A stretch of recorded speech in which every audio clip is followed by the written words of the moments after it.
welcome to another episode of The Power of Choosing. This episode is about stop playing the blame game. And I'm coming to you from sunny France, where I am camping for a month. Love it. Love the greenery in the background. Mm-hmm.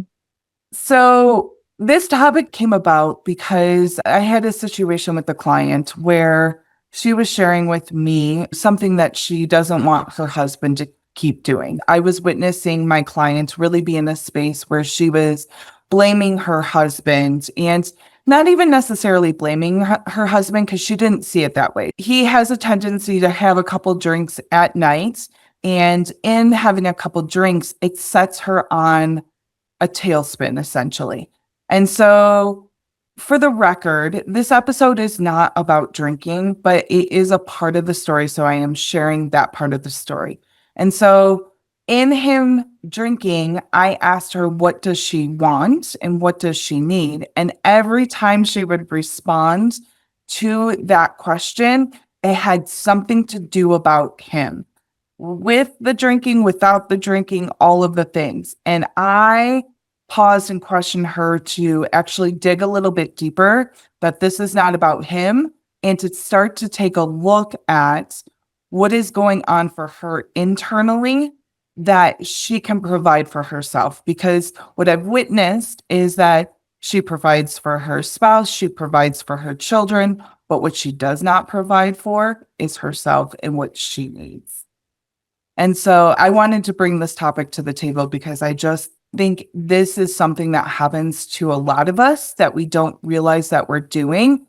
Is someone that we know and love and care about is doing something that we don't necessarily agree with, that we get into a space of, whether we know it or not, blaming them rather than taking a look inside and seeing what's going on for us personally.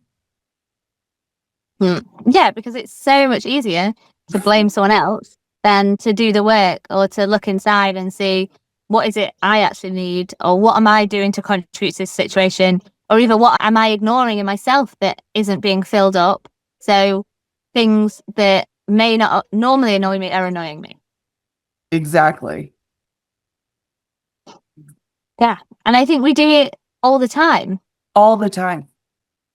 Because we're here just like being us, and other people are there being them. But if we don't perceivedly like what they're doing, then it's their fault that I'm in this grump right now. Yes. And it happens so quick. And I'm using the example of drinking as a perfect example, because in a way that can be a justified reason for her to be upset.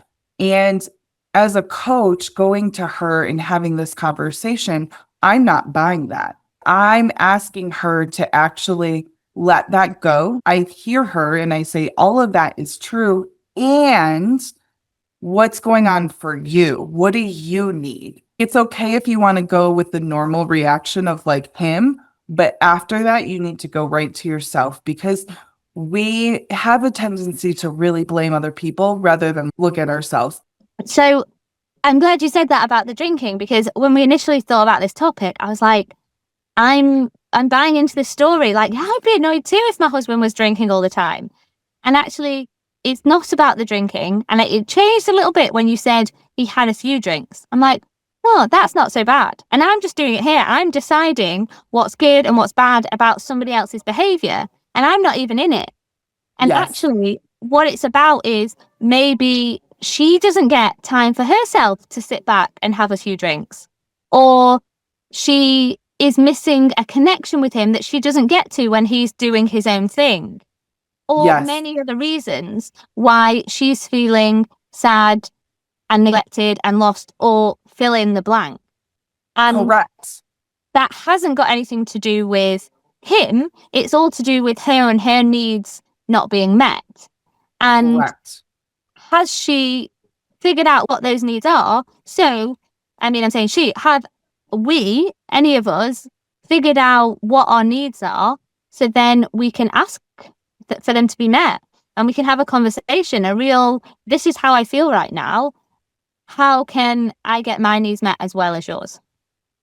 And that's the exact thing is when she was pushing back against when I was saying, this is not about him, this is actually about you. She was like, well, what about this? What do I do? And I was like, I can't answer that for you because you need to know for yourself. I can tell you what I've learned for me in my situation, but that's mine. But that's because I've taken a lot of time to really explore deep inside what is it I need when something I perceive not going the way I think it should be going. So if you caught all of that language, which I know I did, it's a think and a should and my expectation of what it's supposed to look like.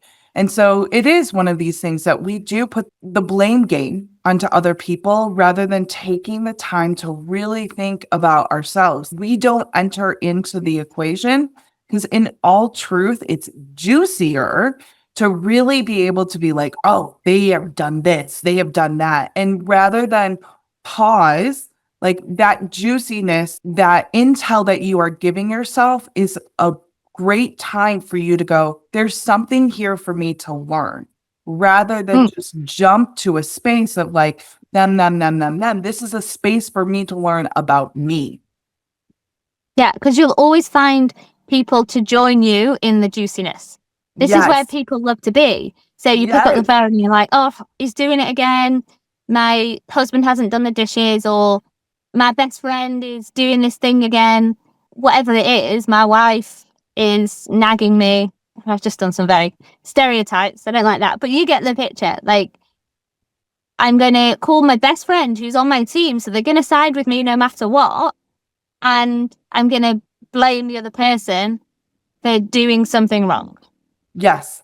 And this is where I'm just going to throw this pitch in because this is just my full stance. That's the difference between someone who's a coach and someone who's a friend. Is a friend's going to get in there with you with that juicy story and be like, yes, yes. Because we position it in a way that they're the bad person. We're the great person. I almost jumped in with your client. I don't know what's wrong. Yes. And that's what I'm saying. Like, we are so used to get into this blame game of other people are at fault. And when I'm sharing the story, I'm going to make them look like the bad person rather than take ownership. And for me, when we can get to radical ownership and we can get to completely knowing our emotions and being in control of that, we literally can change everything in our life. But until we can hit that plateau, I'm going to call it, it's not necessarily a plateau because we have to keep doing it over and over and over. But when we can hit that, we literally can change everything. So I'm not saying in this instance she's ever going to jump for joy in the sense that he's drinking.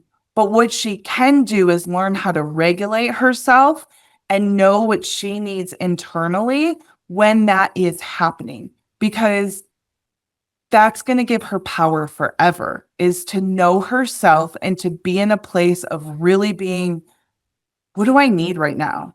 What is it that I need? Not what do I need them to do? Because when we start pointing that finger of what do they need to do, we have lost all of our power. And now we're the victim towards everything that is happening.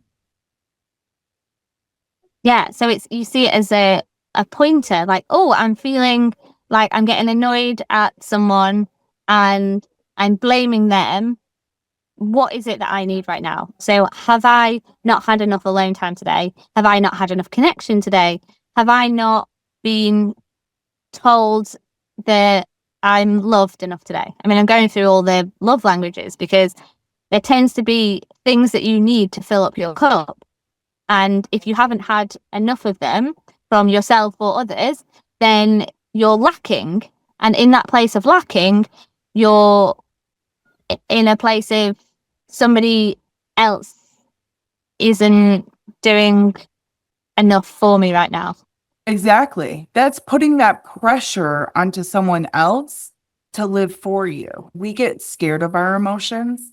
And if we could actually realize our emotions are giving us, I call it indication, but they're like pointers. They're little like beep, like a beep alarm and so forth. Something is going on that needs tending to. But we don't hear the beat. We don't ever pause and like, oh, I need something. Essentially, what she was trying to do was try to control his drinking. And I think a lot of us fall into this camp. I'm guilty of this. I'm not pretending I'm not, but she's trying to control him. And the opposite of control is connection. And so if we are controlling things, we aren't connecting, whether it's to another person, whether it's to ourselves, whatever the case might be, you're either controlling or you're connecting. And when we cannot release our control, we can get the connection that we're looking for. Going back to the love languages that you were talking about, you need something, and your emotion is giving you that indication that it's telling you, hey, I'm depleted here. Can you fill me back up with this? Yeah. And that's the key, isn't it? I'm depleted. I'm missing something that I need. How can I get it for myself? Or ask from it for others? So knowing that this was a topic that you were kind of a little hesitant on, anything coming to you?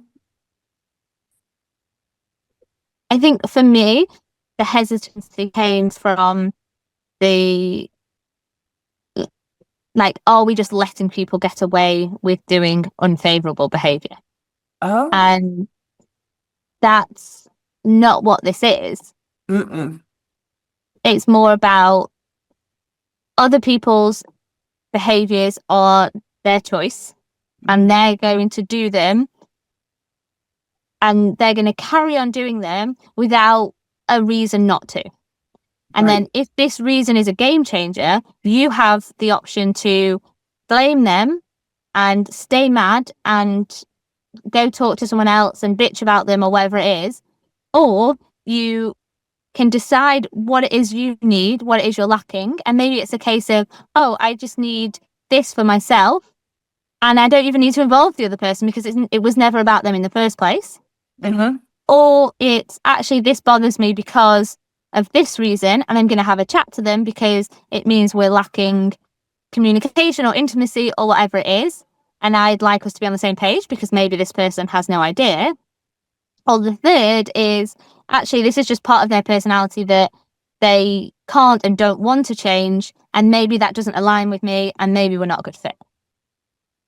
So actually, there's a lot more you can do before you get to, they're doing this thing, they're not for me. There's actually several steps, which is why it's such an important topic. It is. And the thing that kind of came to me as you were sharing all of that is when you do know yourself really well and go to that question of what do I want, in those conversations when wanting connection, you would be able to communicate because you actually know what you want rather than control someone else and tell them what to do. So there are so many flavors to this. And a big part of the flavor is to actually know what it is that you want. But what I noticed, myself included, myself is the number one case study, is it's easier for me to put it onto someone else rather than to know what I want. And so that is my go-to, is like, oh, this person, my judgment, they can't do this, da da da da. Like, I have all of that. But when I can actually pull myself and be like, oh my goodness, like, stop it. What do you need in this moment? I can then have a conversation because I can speak from my heart versus telling someone something to do. Yeah. So if you notice, it's just completely pouring down with rain. Oh, is it? Yeah. I can't tell. Like the sun's come out and the rain started. It's very bizarre. That's awesome. In the elements. I love it. So what's our takeaway? Our takeaway is, instead of being scared of our emotions, like really leaning into them more because they're trying to tell you so much about yourself that you are important. Your needs are important. And that's why we fixate on other people versus ourselves, because ourselves are trying to say, hey, notice me. So going back to our big takeaway is, when you play the blame game, no one wins. not the other person, not yourself. So letting go of the blame game is going to be your best way to handle things going forward. What would you say our takeaway is? I love what you just said. Playing the blame game, no one wins. Because they might not even know you're mad at them, or they just see a version of you that's mad at them, but isn't trying to connect and figure it out. They just ends up in an argument or disconnect. And that's what no one wants in that situation. Love it. Cool. Well, thank you. Thank you for coming to another episode of The Power of Choosing. Today's episode was Stop Playing the Blame Game.